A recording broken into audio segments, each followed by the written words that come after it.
All new at 6, in an effort to reduce crime, one local police department has been making its officers more visible and making more traffic stops. CBS 4's Joel Flores explains how the program works and benefits the community and the officers. The Weslaco Police Department is on their way to reducing crime in their city by conducting much more of what Chief Stephen Mayer calls traffic contacts. The numbers clearly show that this is not a revenue-generating project or program.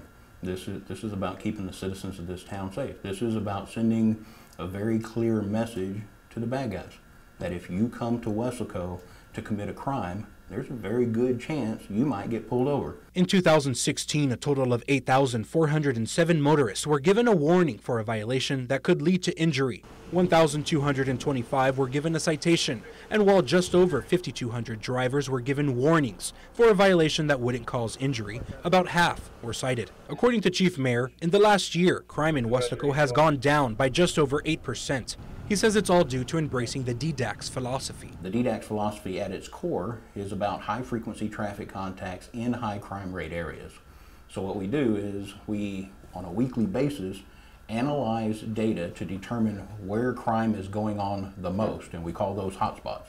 And then we send our officers out to those hotspots to make as many traffic contacts as they can lawfully make in an effort to either scare the bad guy away or to catch him. If they make stops that are reasonable, that's a good thing. CBS 4 obtained copies of emails that show the chief encouraging officers to make more traffic stops by rewarding them. When we asked about that, he says he suggested the department limit rewards to only traffic stops that occur in certain high crime rate areas, and that his officers are rewarded for the amount of stops they make, not citations given. I want them to take personal responsibility for that area of town and, quite frankly, drive the criminal element out of it. So how do you do that?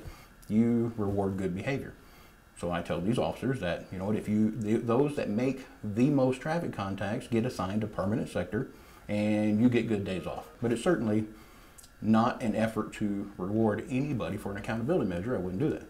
Residents we spoke with agree that officers should be rewarded for conducting more traffic stops. I personally do think so, because again, some people are driving without registration, license, this and that. They're just taking off that like accident-prone stuff. In Texas, it is illegal for a city to set a quota for traffic citations or evaluate, promote, compensate, or discipline officers based on the number of traffic citations they write. Weslaco Mayor David Suarez says although the city does not condone quotas, the amount of police officers on duty are still the same, just that they've been more active and visible to the public. In Weslaco, Joel Flores, CBS 4 News and ValleyCentral.com. And Chief Mayer says he and his executive staff regularly review dash cam footage of his peace officers to make sure traffic stops are done correctly and safely.